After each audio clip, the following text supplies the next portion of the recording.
I was born into silken poison, into marble halls where every smile concealed a blade.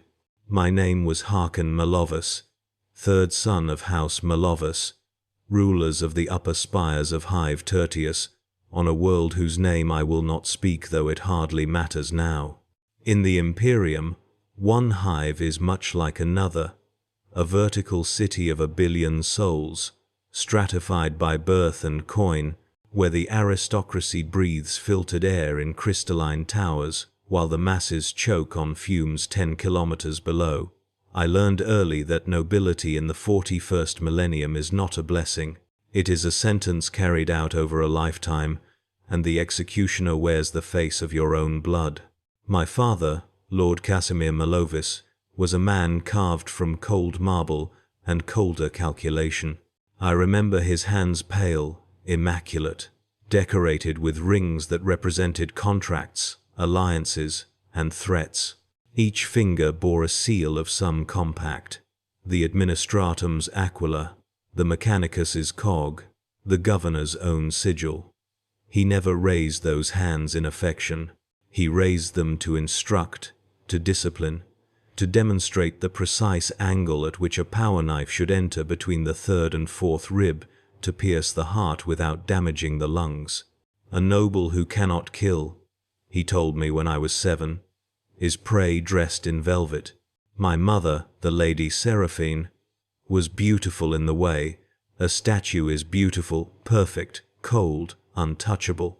She smelled of imported perfumes that cost more than a worker's yearly wage, scents designed to mask the chemical tang of Juvenat treatments. I never saw her without cosmetics, never heard her voice raised above a carefully modulated whisper. She spoke in innuendos and implications, and by the time I was 10, I understood that every word she uttered in public was theatre, every gesture calculated. In private, she said almost nothing at all. I think she had learned that silence was safer than speech in a house where words could be used as evidence.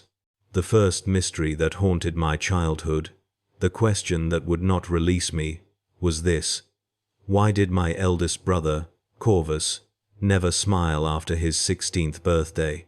Corvus had been golden, once bright-eyed, quick-witted, beloved by tutors and servants alike. He was the heir, the future of House Malovis, groomed from birth to inherit father's seat on the planetary council. Then something happened on the day of his ascension trial, the private ceremony held in father's sealed study, and afterward, Corvus became something else. His eyes turned glassy, his movements became precise but mechanical, as though he were following instructions only he could hear. He smiled when protocol demanded it, but the smile never reached those dead eyes. I would watch him at state dinners, see him engage in witty banter with other nobles, and know with absolute certainty that I was looking at something wearing my brother's skin. No one spoke of it. Not father, not mother, not the servants, though I caught them making warding signs when Corvus passed. My tutors would change the subject if I asked. My second brother, Malus, told me once, only once, in a wine-dark whisper, "Don't ask about Corvus. Don't ever ask. If you value your mind, brother, accept what you see and pray it doesn't happen to you." But I was young, and the young are stupid with curiosity. I asked my primary tutor, Magistrate Veldon, a dried-out administrative functionary who had been teaching Malovis children for 3 generations. He looked at me with something that might have been pity, then said, "Every great house has its traditions, young master. Every heir must be prepared. You should focus on your own studies. The third son has different duties." I asked the household seneschal, a hunched woman named Macris, whose augmetic eye glowed softly in the manor's permanent twilight. She stopped sorting the day's correspondence, her withered hands trembling slightly. "The trial of inheritance," she whispered, and her eye flickered as though accessing dangerous files in her augmented memory. It has been performed in this house for 11 generations. That is all I know. That is all anyone should know. I even asked Corvus himself. Once, in a moment of foolish courage, we were alone in the portrait gallery, standing beneath the oil-rendered faces of dead Malovis ancestors, each painted with the same calculating eyes, the same thin-lipped expression of superior contempt. "Brother," I said, "what happened to you?" He turned to me slowly, mechanically, and for just a moment something flickered behind his eyes, something desperate and trapped, something that might have been the real Corvus, trying to claw its way to the surface. His mouth opened. A sound emerged that might have been the beginning of a word or a scream, I could never be certain which. Then his jaw snapped shut with audible force, as though invisible hands had seized it. He smiled his empty smile. "I was elevated," he said in a voice like recited scripture. "I was made worthy, as you will be made worthy when your time comes." Then he walked away, his footsteps perfectly measured against the marble floor, and I was left trembling beneath the painted eyes of the dead. That night I began to understand what it meant to be noble in the Imperium of Man.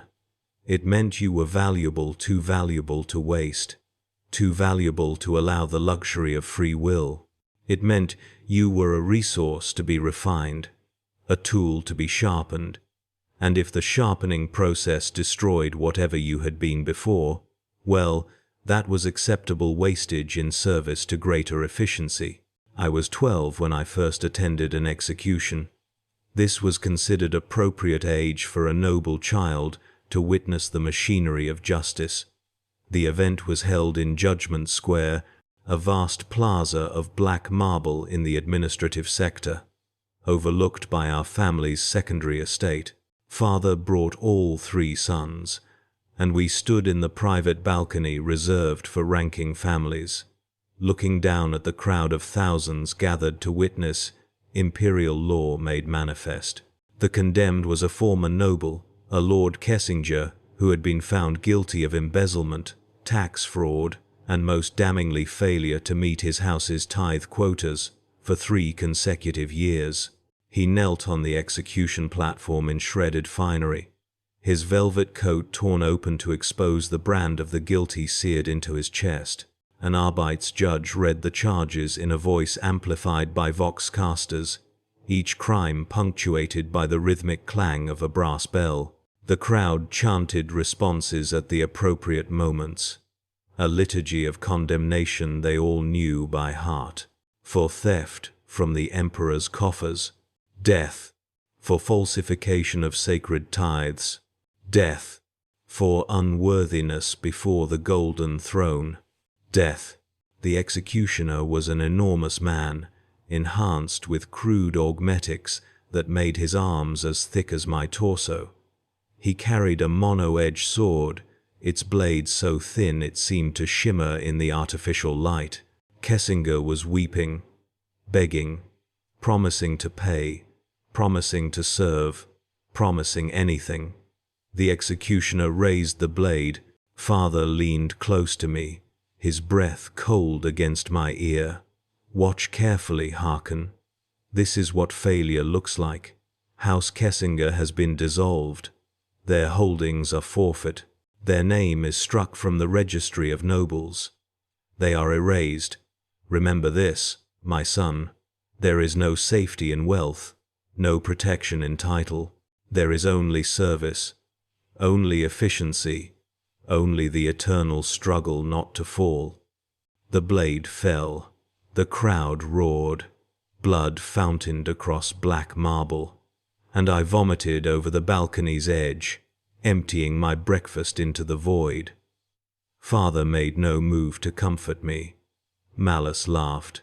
Corvus stared with his dead eyes, not reacting at all, and somehow that was worse than any response. "He is soft," Malice said, disgusted. "Third son softness.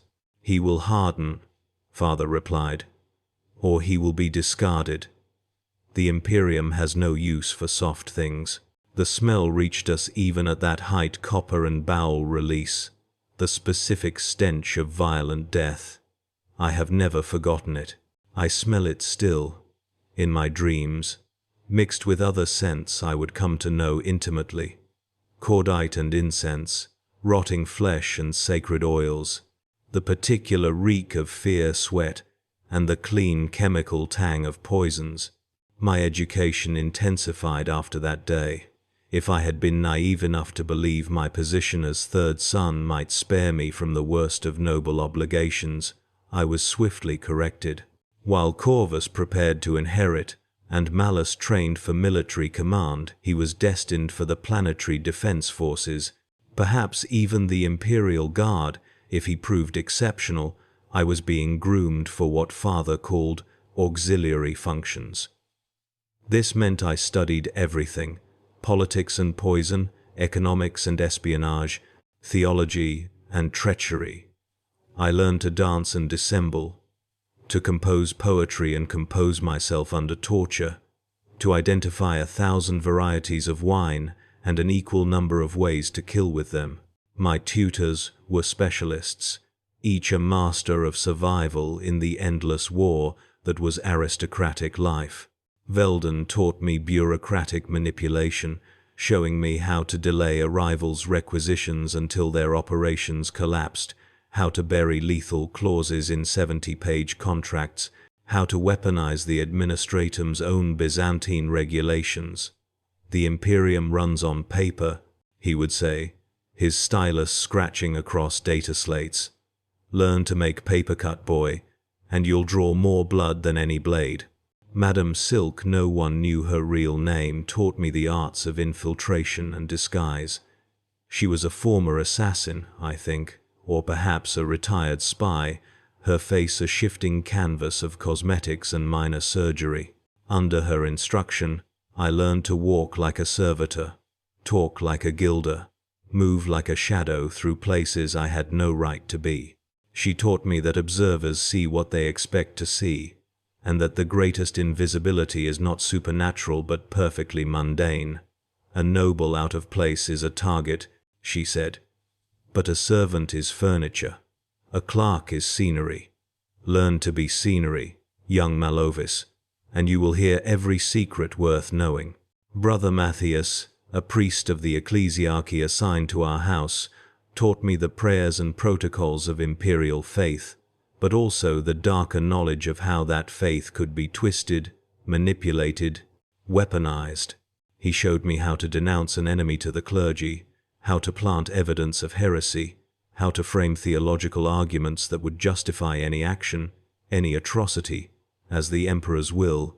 Faith, he intoned over burning incense, is the greatest weapon ever devised. It makes men die willingly. It makes them kill without question. Master the language of faith, and you master humanity itself. The second hook that snagged in my consciousness, the question that would not release me, appeared during these years of education. It manifested in a document, a single, ancient parchment that I found entirely by accident. I was 14, conducting a research assignment in the family archive, a vast library buried deep in the foundations of our estate. The archive smelled of age and preservation chemicals, and it required 3 separate authorization seals just to enter. Servitors patrolled the stacks, their lobotomized brains hardwired to memorize every book's location, their augmetic eyes recording anyone who accessed restricted materials. I was searching for historical precedents for a case study. Veldon had assigned something about trade disputes in the previous millennium when I dislodged a leather-bound volume and another document fell from behind it, a single sheet of parchment sealed in plastic. The preservation was old, perhaps centuries old, the kind of archival method used before digital storage became universal. The parchment itself was vellum, and the writing was in High Gothic, formal and stilted. It was a contract, an ancient agreement between House Malovis and something called the Syndicate of the Elevated Path. The language was dense, arcane, full of legal terminology and euphemism, but certain phrases leaped out at me like knives. In exchange for perpetual excellence in governance and immunity from mental degradation, the firstborn of each generation shall undergo the ritual of elevation, conscious surrender of autonomous will, in exchange for enhanced cognitive processing and absolute loyalty to house interests. Failure to comply results in the dissolution of protections and the activation of contingencies as outlined in Appendix Mortis. I read it 3 times, my hands shaking, before understanding crystallized like ice in my chest. Corvus had not been elevated in any spiritual sense. He had been altered, modified, his mind invasively reshaped into something that could not disobey, could not fail, could not be anything but a perfect heir. And this had been happening in my house for 11 generations, perhaps longer if the document's age was any indication. But who or what was the syndicate of the elevated path? The contract referenced them as contractors in perpetuity and wardens of the sacred techniques, but provided no names, no location, no identifying details beyond a symbol, a stylized human brain pierced by 7 needles, arranged in a crown pattern. I memorized the symbol. I returned the document carefully to its hiding place. I told no one what I had found, but from that day forward, I began watching Corvus differently, and I began noticing other things. The way Father would sometimes disappear into his study and emerge hours later, looking drained, with a specific scent clinging to him, ozone and something organic, like heated meat. The way certain visitors would arrive at our estate in sealed carriages with no house insignias, would be escorted directly to the sealed wing where even senior servants could not enter, and would depart before dawn. The way Mother took specific medications, administered by a personal physician who was never the same person twice, and how she would become especially vacant and compliant for days afterward. My house, I realized, was not just practicing the casual cruelties typical of Imperial nobility. We were part of something else, something organized and ancient, and whatever it was, had its hooks deep in the flesh of House Malovis. I should have left it alone. I should have focused on my studies, accepted my place, prepared myself for whatever auxiliary role Father had planned. But I was young, and curiosity is a disease without cure. I began investigating. It was subtle work, the kind Madame Silk had trained me for. I mapped the patterns of those strange visitors, noting their arrival times and departure schedules. I bribed servants for gossip and eavesdropped on conversations not meant for my ears. I cross-referenced family records in the archive, looking for other mentions of the syndicate or similar contracts.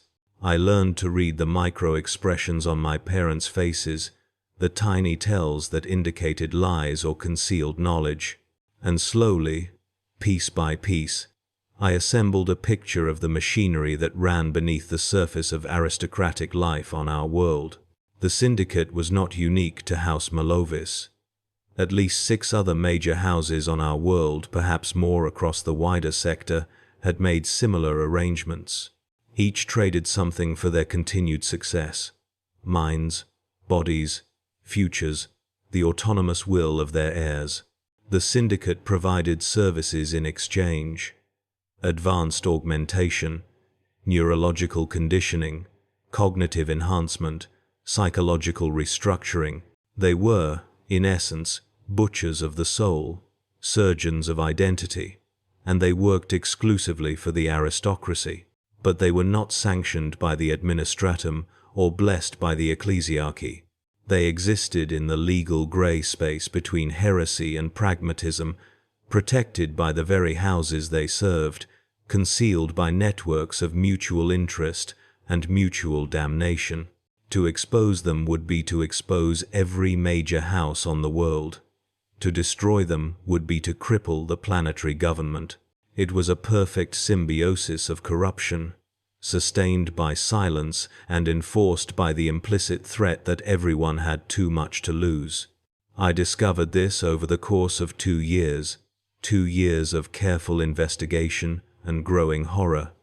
And then, on the night of my 16th birthday, Father summoned me to his study. The study was Father's inner sanctum, a room I had entered fewer than 10 times in my entire life.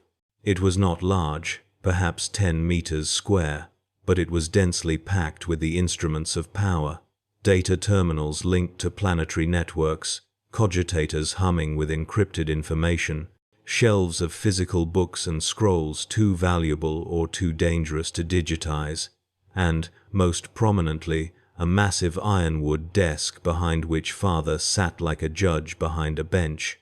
The air in the study always felt different, heavier, as though the decisions made within those walls had accumulated weight over decades.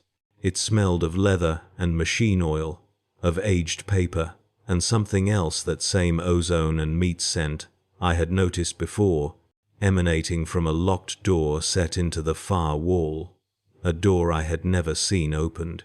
Father looked up from a data slate as I entered, his augmetic monocle glowing softly as it processed information. He dismissed it with a gesture and steepled his fingers, those ring-laden fingers, each seal catching the amber light. "Hearken," he said, 16 years old today. "In the eyes of the Imperium, you are now a man. In the eyes of this house, you have been a man for some time. Your tutors report satisfactory progress across all disciplines. You may sit." I sat in the chair opposite him, a deliberately uncomfortable piece of furniture designed to keep visitors at psychological disadvantage. The leather was cold and slightly too hard. I kept my back straight and my hands folded, just as I had been taught. "You have questions," Father said. It was not a question itself. "My Lord Father? Don't dissemble. You've been investigating. You've been asking careful questions, making discreet inquiries, accessing restricted archive materials. Did you think I wouldn't notice?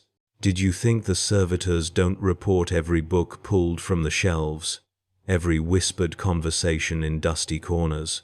My blood turned to ice water. I had been so careful, but of course, Father knew. Father always knew. That was his purpose, to know everything that happened within his domain, to control every variable, to eliminate every threat. I began, but he raised one hand, silencing me. "I am not angry, Hearken. On the contrary, I'm pleased. It shows initiative, intelligence, the ability to pursue answers despite the danger of discovery. These are useful qualities, but now you have questions, and tonight, on your 16th birthday, I will answer them. Because tonight, you will make the same choice every Malavis has made for 11 generations. You will choose what kind of noble you wish to be." He stood, walked to a cabinet, and poured 2 glasses of amasec from a crystal decanter. He handed me one the first time he had ever offered me alcohol, and raised his own in a toast. "To knowledge," he said, "and its terrible price." We drank. The amasec burned down my throat, familiar heat I had learned to tolerate in social settings. Father returned to his desk but did not sit. Instead, he touched a hidden control, and the locked door in the far wall hissed open, revealing darkness beyond. "Come," he said. "I will show you the truth of House Malovis. I will show you what I have protected you from knowing, and what you will now have to decide whether to accept." I followed him through the door, into the darkness, and the door sealed behind us with the definitive sound of a tomb closing. Beyond lay a corridor I had never known existed. Walls of bare rockcrete, lit by dim glow strips, sloping downward into the foundations of the estate. We descended perhaps 30 meters, the air growing colder and more chemical with each step, until we reached another door, This one reinforced plasteel marked with biohazard warnings and purity seals. Father pressed his palm to a scanner.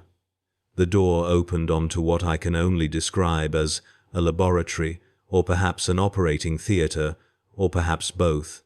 The room was surgical white, blazing with artificial light, filled with equipment whose purposes I could only guess at. Humming machines festooned with cables, tanks of bubbling fluids, surgical implements arranged with religious precision, and dominating the center of the space, a throne-like chair surrounded by articulated mechanical arms, ending in needles, blades, and more esoteric devices.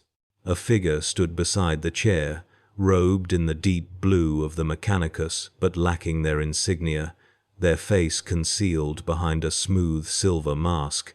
When they spoke, their voice was androgynous and artificial, processed through Vox synthesizers. Lord Malovis, and this is the third son? Hearken? It is, Father confirmed. He has been investigating. He has discovered the contract. It is time for him to understand. The masked figure tilted their head, appraising me with whatever senses lay behind that featureless silver. Curious. Most except the surface. He digs. This suggests either exceptional intelligence or exceptional foolishness. Both, perhaps, Father said, and there might have been the ghost of dark humor in his voice. Hearken. This is Factor 7 of the Syndicate of the Elevated Path. They are the architect of what was done to your brother Corvus.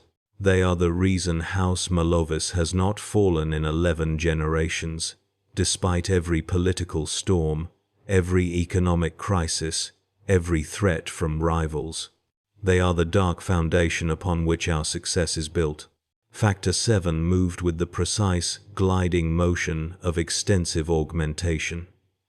Your father speaks truth.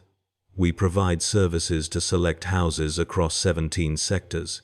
We ensure the competence of governance by eliminating the variables of human weakness, doubt, fear, selfish ambition, irrational emotion. We create perfect heirs' minds enhanced for strategic thinking, conditioned against corruption, incapable of betrayal or failure of duty. You lobotomize them, I said, my voice hollow. You turn them into servitors with aristocratic faces. Crude terminology, Factor 7 replied, but essentially accurate, though we prefer directed neurological optimization. The subject retains intelligence, creativity, and personality, but these qualities are channeled exclusively toward the benefit of their house. They become incapable of selfishness, incapable of placing personal desires above duty. They become the perfect tool for governance. I looked at Father. Corvus. You let them destroy Corvus. I allowed them to perfect Corvus, Father corrected, his voice hard. You saw him before the trial brilliant but reckless, passionate but prone to error. He would have led this house to ruin within a decade, pursuing glory over stability, romance over responsibility. Now he is flawless. He will be the greatest Lord Malovis in our history, and he will pass that perfection to his own heir. That is the compact. That is the price. And you, I demanded, gesturing at him. Were you? No. I am second generation after the pact was made. My father underwent the trial. I was spared because the conditioning proved so effective that subsequent heirs required less intervention, mere conditioning, rather than full reconstruction. But I bear other modifications. He touched his temple. Minor augmentations, chemical regulators, enough to keep me focused, keep me stable, keep me loyal to the house above all other considerations. It is not so terrible, hearken. It is liberating, in its way. The burden of choice is lifted. The agony of doubt is eliminated. That's not life, I whispered. That's slavery. All life in the Imperium is slavery, Father said flatly. Slavery to the Emperor, slavery to duty, slavery to the great machinery of survival. The only question is whether your slavery is comfortable or agonizing, whether you serve with efficiency or thrash uselessly in chains. We have chosen efficiency. We have chosen to serve with such perfection that we are rewarded with power, with comfort, with the ability to protect our bloodline from the grinding teeth of imperial existence. Factor 7 moved closer to me, and I could see my own pale face reflected in that silver mask, distorted and strange.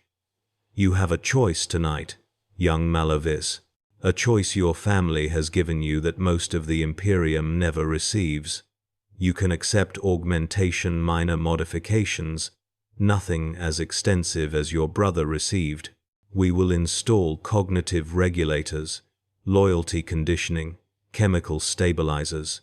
You will remain essentially yourself, but freed from the weaknesses that would otherwise destroy you. You will serve House Malovis with perfect dedication, and you will live comfortably as a valued auxiliary to your brother's rule. And if I refuse? The masked figure tilted their head again, a gesture that was becoming eerily familiar. Then you remain as you are, fully autonomous, fully human, fully vulnerable to all the terrors of that condition. But you will know what we are. You will carry dangerous knowledge, and dangerous knowledge in the hands of an uncontrolled individual is, they paused, unacceptable. The third hook, the realization that recontextualized everything, struck me then with the force of a physical blow. I had not discovered the syndicate through cleverness. I had been allowed to discover it, the document in the archive, placed just so where my research would find it. The servants who gossiped, just loudly enough for me to overhear. The patterns I had noticed, all of it had been deliberate, a test designed to bring me to exactly this moment, exactly this choice. They had been grooming me, just as they groomed every Malovis child, cultivating my curiosity until it led me into the trap. I looked at Father and saw no warmth, no regret, only cold calculation. He had sacrificed Corvus. He had been himself partially sacrificed, and now he was offering me up, and the only difference was that I was being given the illusion of choice. What if I refuse and stay silent? I asked. What if I accept the knowledge but don't accept the augmentation, and simply go on with my life, serving the house as I always have? Factor 7 made a sound that might have been laughter, processed through their voxcaster into something mechanical and terrible. Impossible. Unmodified humans cannot be trusted with such knowledge. You would become a liability. Your doubt would metastasize. Your conscience would rebel.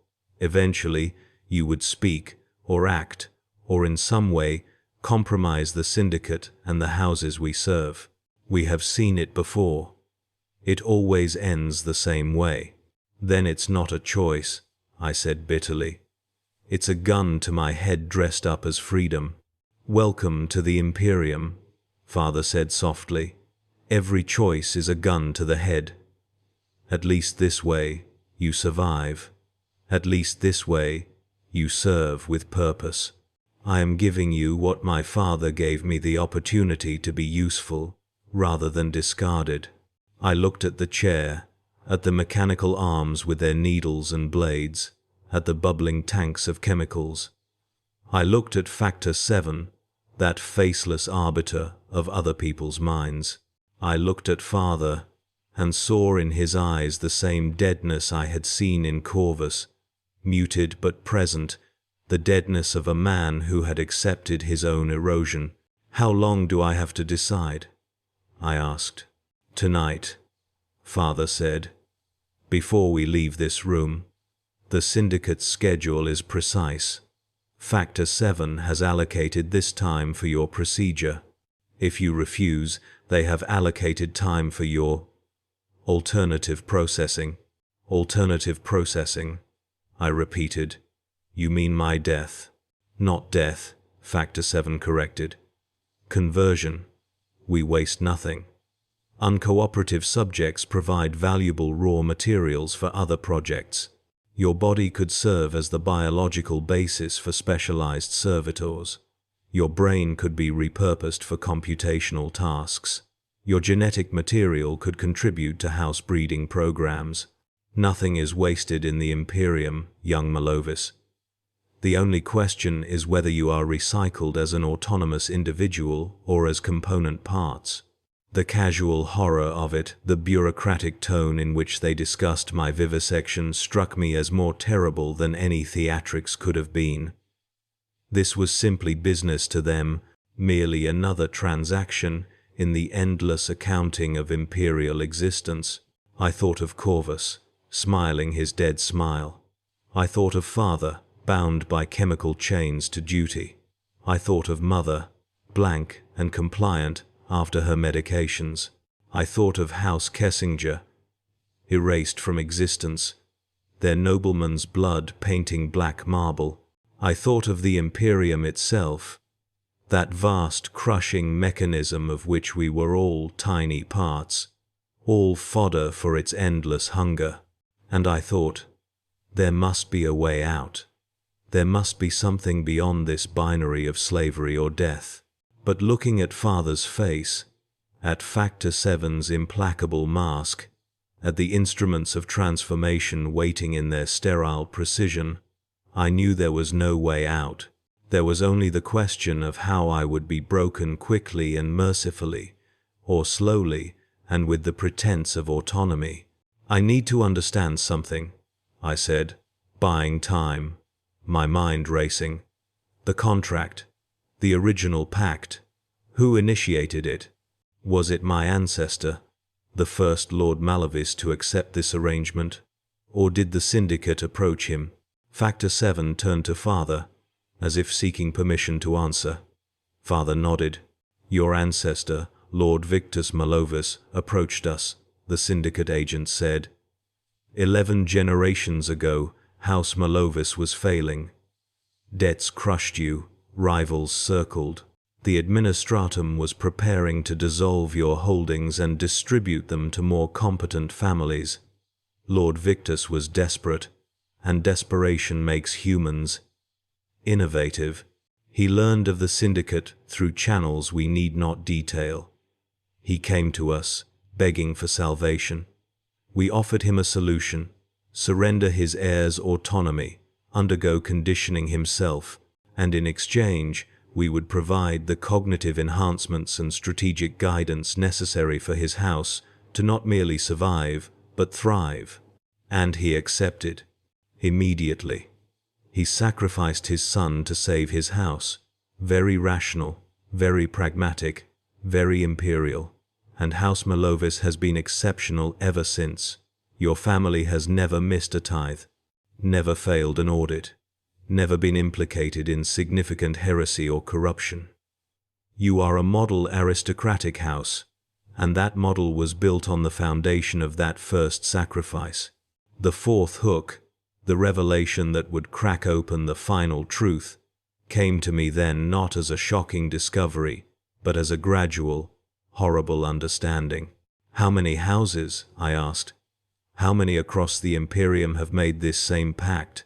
Factor 7's mask tilted slightly, and though I could not see their expression, I sensed a smile behind the silver. That is privileged information, but I can tell you that the syndicate is old, far older than your house, older than many institutions you consider eternal. We have served the aristocracy since the age of apostasy, perhaps earlier. We are the dark machinery that keeps the nobility functional, that prevents the complete collapse of imperial governance into incompetence and internecine warfare. We are, in our way, one of the Imperium's most essential institutions, utterly unsanctioned, entirely illegal, absolutely necessary. You're parasites, I said. You're feeding on the aristocracy, keeping us addicted to your services, ensuring that no house can succeed without you. We are symbiotes, Factor 7 corrected. And yes, Houses become dependent. But consider the alternative. Aristocratic governance collapsing into feuding and failure, tithes going unpaid, imperial authority fragmenting at the planetary level, the administratum forced to intervene with increasingly brutal efficiency. We prevent that. We are the grease in the gears, the hidden infrastructure that allows the machine to function. If we disappeared tomorrow, thousands of worlds would descend into chaos within a decade. I realized then the true genius of the Syndicate's position. They had made themselves indispensable. They had woven themselves so deeply into the fabric of imperial governance that to remove them would require tearing apart the very structures they supported. They were the rot at the heart of the aristocracy. But they were load-bearing rot, and the entire edifice depended on their presence. Does the administratum know? I asked. Does the Inquisition? The administratum knows nothing. They are too fragmented, too bureaucratic, too concerned with their own internal hierarchies to perceive patterns across sectors, Father said. As for the Inquisition, he paused. That is more complicated. Some inquisitors know. Some have even tacitly approved, recognizing the stability we provide. Others would see us all burned as tech heretics if they understood. The Inquisition is not monolithic, and we are very careful about which eyes we allow to see us.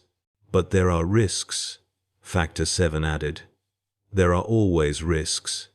Periodically, we must collapse operations in certain sectors, sacrifice certain houses to maintain secrecy. We have contingency protocols for exposure. Some houses are abandoned. Some are eliminated to prevent contamination. This is all outlined in Appendix Mortis of the contract your ancestor signed, the clauses dealing with what happens if the pact is broken or the syndicate endangered. The casual mention of elimination, the bureaucratic language around mass murder, barely registered anymore. I was numb to it, my mind overloaded with horror, until horror became merely information to be processed. I want to see it, I said.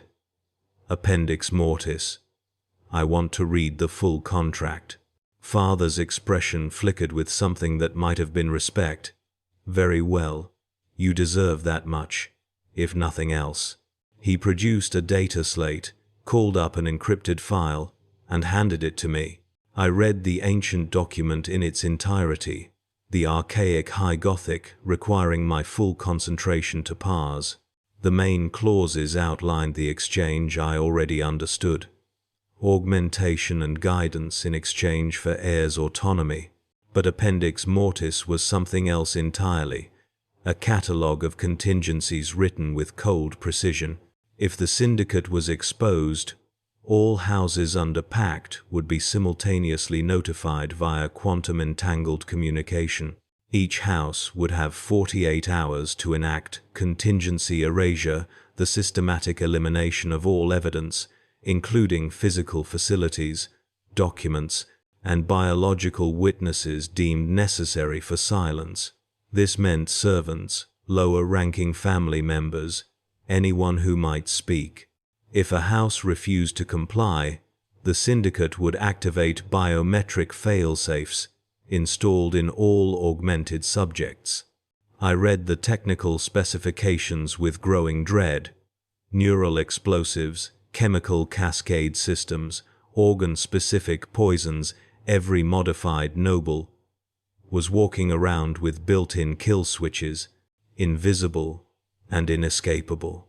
If the syndicate itself was under existential threat, they would activate Protocol Terminus, simultaneous detonation of all fail-safes across all pact houses, decapitating planetary aristocracies across 17 sectors, creating administrative chaos that would take decades to resolve, and ensuring that no witnesses remained to testify.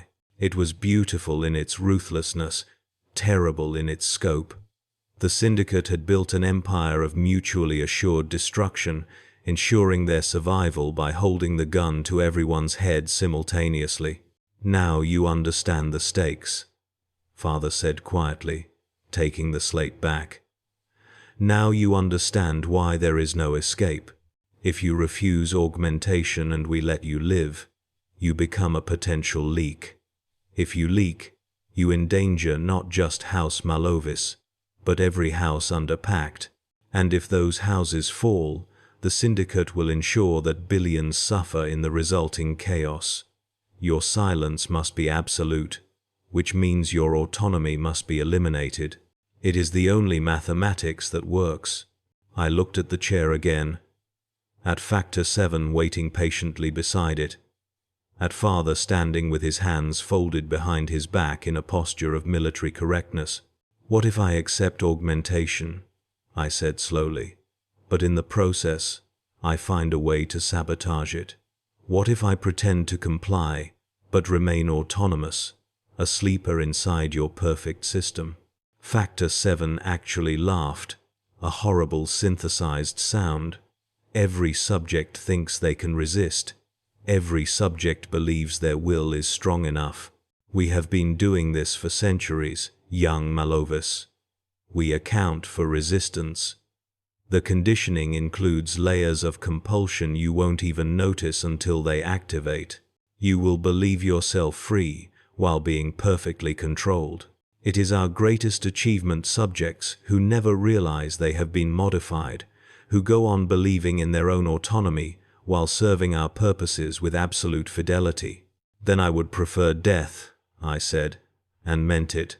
"Convert me to a servitor. Harvest my organs. Do whatever you do with refusal cases.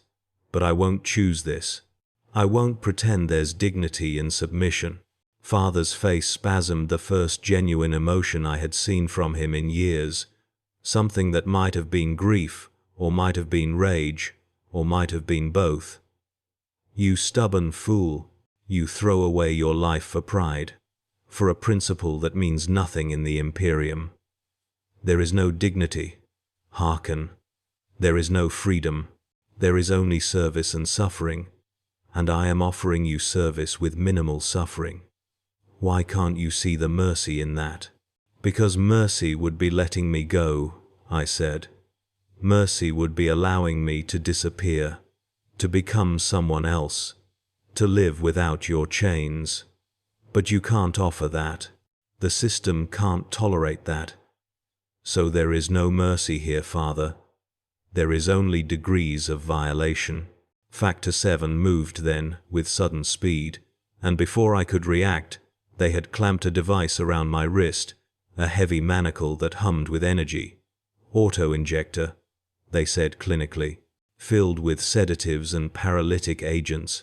Continue to refuse, and I activate it. You fall unconscious, and we proceed with conversion protocols. You wake as component parts distributed across multiple servitor chassis, or you can accept the chair, accept minor augmentation, and remain essentially yourself. The choice, such as it is, remains." My wrist throbbed where the manacle gripped. I could feel the needle tips pressed against my skin, ready to inject. Father watched me with an expression I couldn't read, and I wondered if there was any part of him, any small fragment not bound by his own conditioning that wanted me to escape, to be the one Malavis who broke free. But if there was, he gave no sign. I looked at my options with sudden, terrible clarity.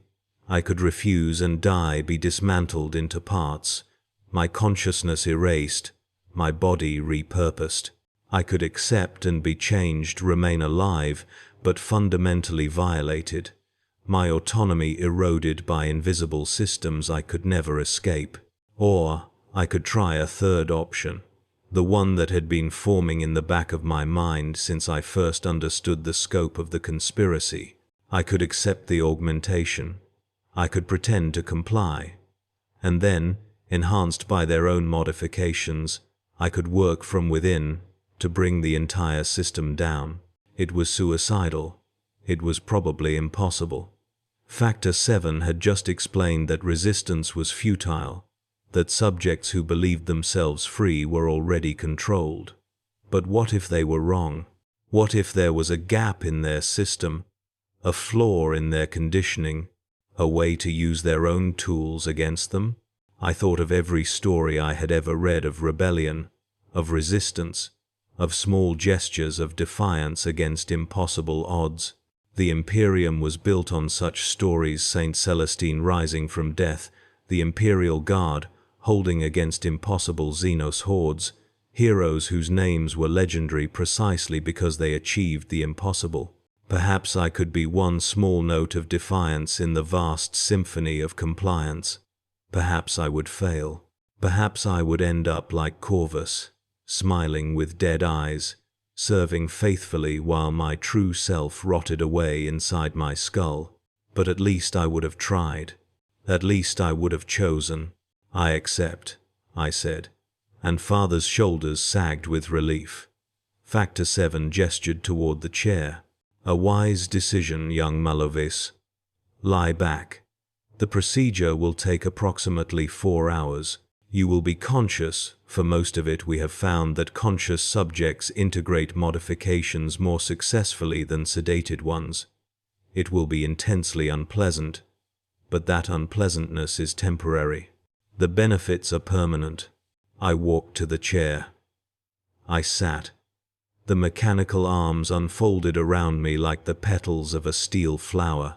Restraints clamped across my chest, arms, legs, forehead, not to keep me still, Factor 7 explained, but to prevent involuntary movement from damaging the delicate work they were about to perform. Father stood at the periphery of my vision, hands still clasped behind his back, watching. You have made the right choice, he said, but his voice sounded hollow, as though he were trying to convince himself. Factor 7 leaned over me, their silver mask filling my vision. We begin with cranial interface ports, small neural taps installed along the base of your skull. These will allow later upgrades and provide channels for chemical regulation. Then we move to endocrine modification glands that will release conditioning agents in response to specific thought patterns. Finally, we install cognitive regulators in key brain regions. Nothing that destroys personality, merely systems that make certain thoughts uncomfortable. Thoughts of betrayal, thoughts of deviation from house interests. You will find yourself naturally avoiding these thoughts, the way you naturally avoid touching hot metal. The first needle descended.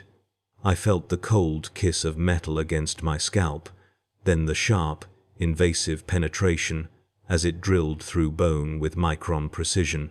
Pain flowered like ice and fire, and I screamed, no shame in that. Everyone screams, and Factor 7 hummed approvingly. Good. Pain means the nerves are intact. We'll need those. The procedure unfolded with methodical precision over the promised 4 hours. I experienced it as a series of invasions, each worse than the last. Needles into my skull, threading thin filaments through my brain tissue. Injections into my spine, into my glands, into organs I hadn't known could be accessed from outside. The installation of tiny devices, each no larger than a grain of rice, into strategic positions throughout my nervous system. And through it all, Factor 7 narrated clinically, explaining each modification, each function, each way I was being optimized for service. The cognitive regulators were the worst. I felt them activate during installation, felt my own thoughts being redirected like water flowing around stones. When I tried to imagine betraying the house, a wave of nausea struck. When I thought about exposing the syndicate, pain spiked through my temples. When I considered running, fleeing, escaping, my body seized with panic, artificial but indistinguishable from genuine terror. They were training me, conditioning me, rewriting the basic firmware of my consciousness, and I was awake for all of it. You see? Factor 7 said at one point, their mask hovering above me. You are still you, still Harkon, still autonomous in all the ways that matter, but now you are aligned, now you serve, now you are useful. I wanted to argue, wanted to scream that this was violation, this was slavery, this was everything I had feared, but the regulators had already taken root, and the thoughts died in my mind before I could voice them, smothered by artificial discomfort. Hours later, they released me from the chair. I stood on trembling legs, Father catching my arm to steady me. I felt strange in my own skin, not quite wrong, not quite violated, but subtly different, as though I were wearing a garment I hadn't noticed, but that shaped my every movement. How do you feel? Father asked. Tired, I said. Sore, but functional. Good, Factor 7 said, already cleaning their instruments with mechanical efficiency. The modifications will continue integrating over the next few weeks. You may experience headaches, mood fluctuations, and strong compulsions to serve house interests. These are normal. Do not resist them. Resistance causes neural damage. In 3 months, return for evaluation and potential adjustment. They handed Father a data slate with my specifications, my new configuration, the changes that had been made to the architecture of my mind. Father scrolled through it with the casual interest of someone reviewing inventory. Excellent work, as always, he said. House Malovis is grateful for your continued service. House Malovis pays well for our continued service. Factor 7 corrected. The gratitude is appreciated but unnecessary. This is business. We provide quality. You provide compensation. The arrangement is clean. We left the laboratory, climbing back up to the study, then out into the wider estate. Dawn was breaking, pale light filtering through the crystalline panels that made up our tower's windows. The world looked the same, but I felt different, changed, wearing invisible chains I could barely perceive. Father led me to my quarters, his hand on my shoulder, in a gesture that might have been paternal if I could forget what he had just allowed to be done to me. Rest, he said. Tomorrow, your real education begins. You are now an auxiliary of House Malovis, modified and optimized. We will find suitable positions for you: advisory roles, diplomatic functions, intelligence work. You will serve the house brilliantly, and you will do so willingly, because that is what you were made for. He left.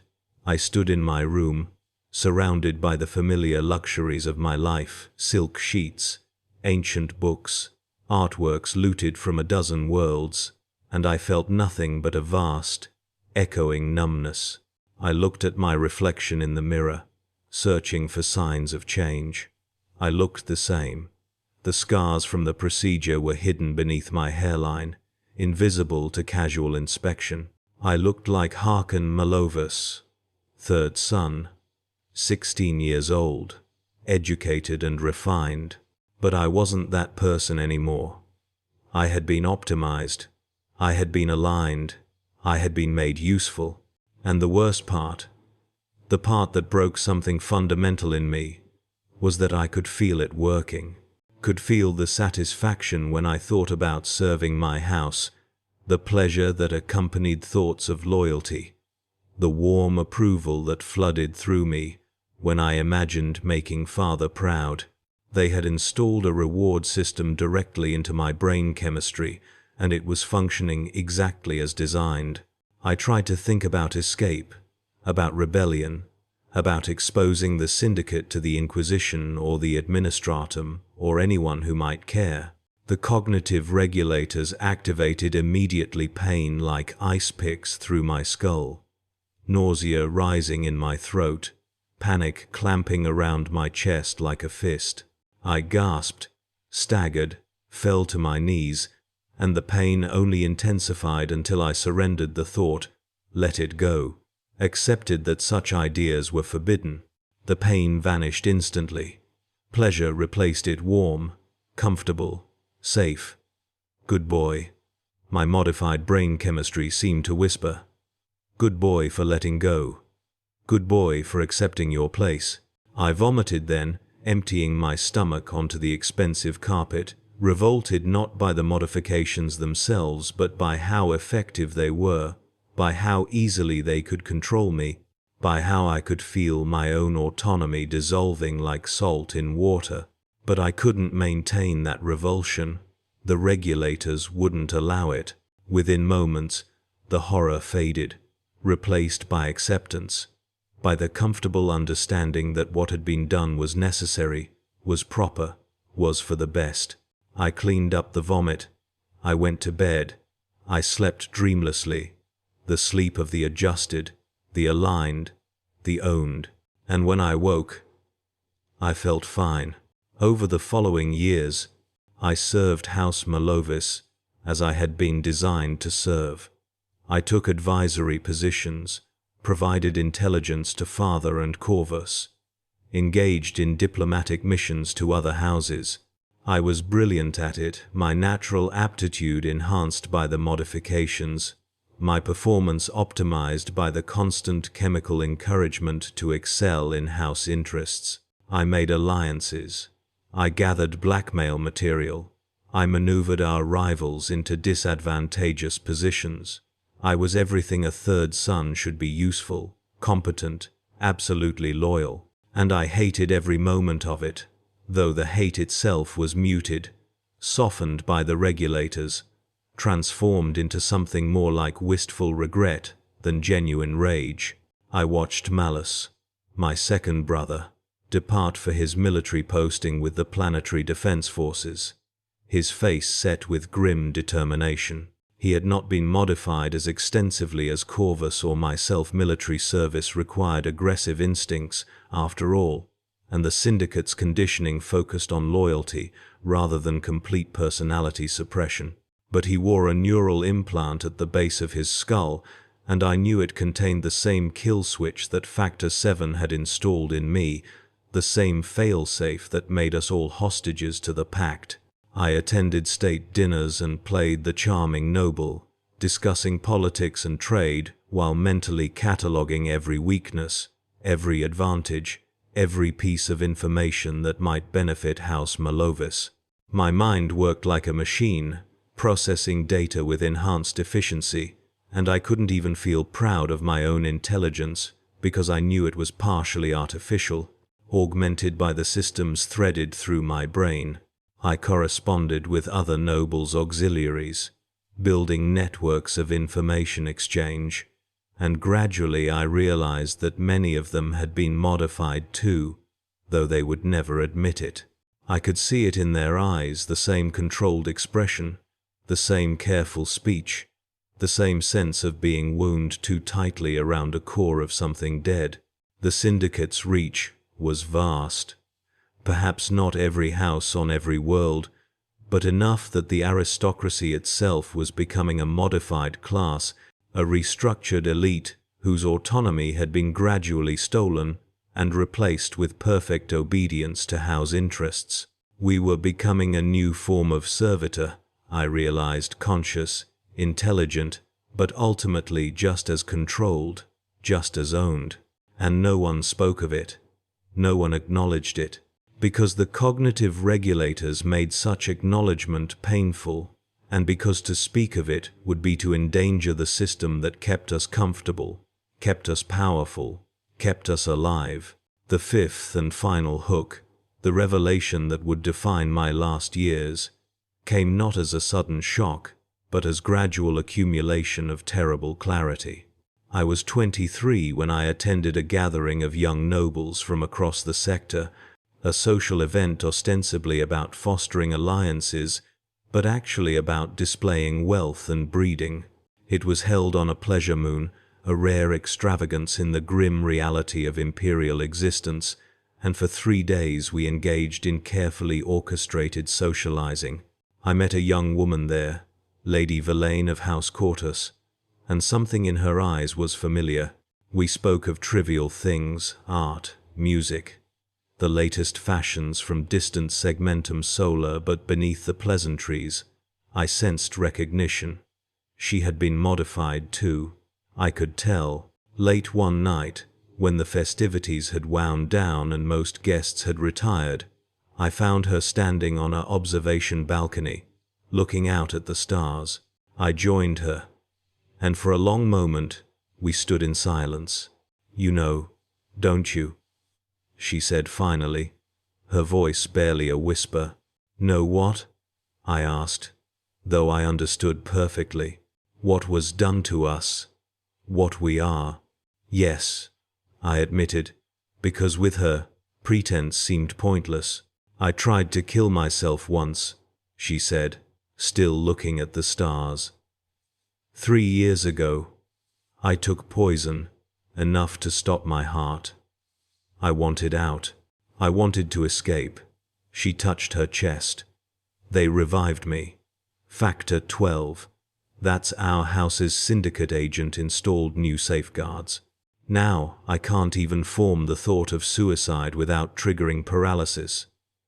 They took even that from me. They took everything." I felt the truth of her words resonating with my own experience, felt the weight of shared suffering. "How many of us are there?" I asked. "More than you'd think. Fewer than you'd hope. Some houses reject the pact. They struggle, they fail, they get absorbed by stronger neighbors. But those that accept, we thrive. We prosper. We survive by becoming something less than human." "Is there any way out?" I asked, knowing the answer but needing to hear her say it. "Death," she said simply. "But even that is difficult. The modifications extend life, improve healing, make us harder to kill. We are valuable investments, and investments are protected."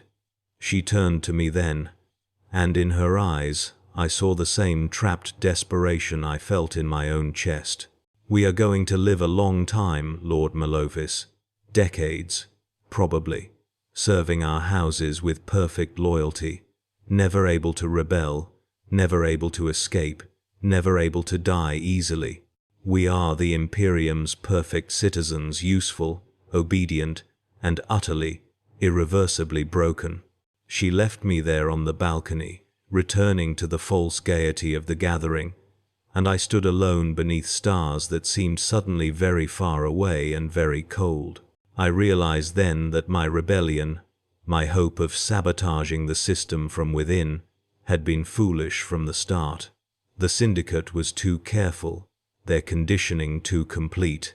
I could not fight what had been done to me because the weapons of my resistance, my thoughts, my will, my very consciousness had been compromised. I was not Harkin Malovis anymore, not really. I was a modified version, an edited draft, a tool shaped for purposes not my own. And the cruelest part was that most of the time, I didn't mind. The conditioning made service pleasurable, made loyalty satisfying, made my slavery comfortable enough that I could almost forget I was enslaved at all. Almost. The years continued. I served House Malovis with distinction. Father died eventually peacefully, in his sleep, having lived to see the house secure and prosperous. Corvus inherited, became Lord Malovis, ruled with the flawless precision the syndicate had built into him. Malus rose through the military ranks, his aggressive instincts channeled into defending Imperial interests, his loyalty assured by the implant in his skull. I remained the auxiliary, the advisor, the shadow operator, who made things happen behind the scenes. I was good at it. I was exceptional at it. And the modifications ensured I took satisfaction in my excellence, felt pride in my service, experienced genuine happiness when I succeeded in advancing house interests. I was, in every practical sense, content. But in the small hours of the night, when sleep eluded me and the regulator's grip loosened slightly in the exhaustion of consciousness, I would sometimes remember the boy I had been: curious, rebellious, convinced that there must be something better than this vast machine of suffering that was the Imperium. That boy was dead now, killed as surely as if they had put a bolt round through his skull. He had been replaced by me, by this optimized, aligned, useful version, and I mourned him. In the limited way my modifications allowed me to mourn, with a grief that was controlled and manageable, and never quite enough to overwhelm the satisfaction I felt in serving my house with perfect fidelity. I am 52 now. I have served House Malavis for 36 years. I am respected, influential, valued. I have helped navigate our house through 3 succession crises, 2 economic disasters, and 1 investigation by the Inquisition that came dangerously close to exposing truths that would have destroyed us all. I am, by any objective measure, a success. I am also a prisoner, though the prison is my own modified consciousness, and the bars are systems I can barely perceive. I write this confession now because the regulators have begun to degrade. Factor 7 warned that such degradation might occur after decades of operation, and in their degradation, I have recovered fragments of my original autonomy. Thoughts that would once have been impossible now flutter at the edges of my consciousness. Rebellion, exposure, destruction of the systems that made me. But I am too old, too tired, too thoroughly integrated into the machinery I would need to destroy. And the conditioning, even degraded, ensures that such thoughts remain painful, difficult, ultimately futile. So I write instead, recording this testimony in the desperate hope that perhaps, someday, someone will read it and understand what lies beneath the surface of aristocratic life in the Imperium.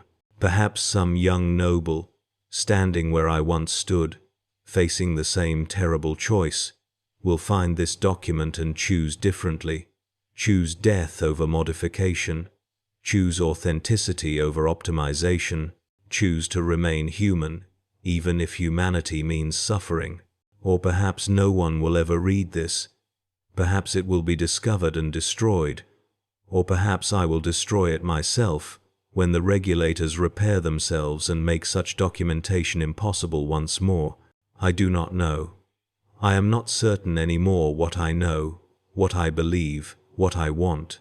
The boundaries between my authentic self and my modified self have blurred over decades until I can no longer distinguish where one ends and the other begins. But I know this: the nobility of the Imperium, the aristocratic class that governs billions, that directs the machinery of imperial administration, is itself a modified class, a rebuilt elite. We are not leaders in any genuine sense. We are sophisticated servitors, conscious enough to suffer but controlled enough never to rebel. We are the dark secret at the heart of imperial governance, the hidden infrastructure that keeps the machine running not through competence earned, but through competence installed, not through loyalty chosen, but through loyalty programmed. We are the Imperium's perfect servants, useful, obedient, and fundamentally, irreparably broken. And we will serve forever, smiling our empty smiles, performing our duties with flawless precision, dying slowly inside prisons of our own modified flesh, while telling ourselves that this is duty, this is honor, this is what it means to be noble in the 41st millennium. The brutal life of a noble in Warhammer 40K is not one of excess and decadence, though those exist as window dressing. It is the life of being owned so completely that you cannot even perceive your own chains, of being violated so thoroughly that violation becomes identity, of serving with perfect loyalty, while the authentic self you once were screams silently in a locked room deep within your own skull, unheard and eventually forgotten. I am Lord Harkon Malovis, 3rd son of House Malovis, and I am free in every way that doesn't matter, and enslaved in every way that does. This is my confession. This is my testimony. This is the truth behind the marble halls and the silk sheets and the illusion of aristocratic power. We are not your masters. We are your fellow prisoners, gilded and modified and forever bound, and there is no escape for any of us. Only the long, slow death of everything we might have been, replaced by the perfect functionality of everything we were made to be. The Emperor protects, they say, but no one protects us from ourselves, from what we have allowed ourselves to become, from the bargains our ancestors made and the chains they forged that we now wear with such practiced grace that we have almost forgotten they are chains at all. Almost.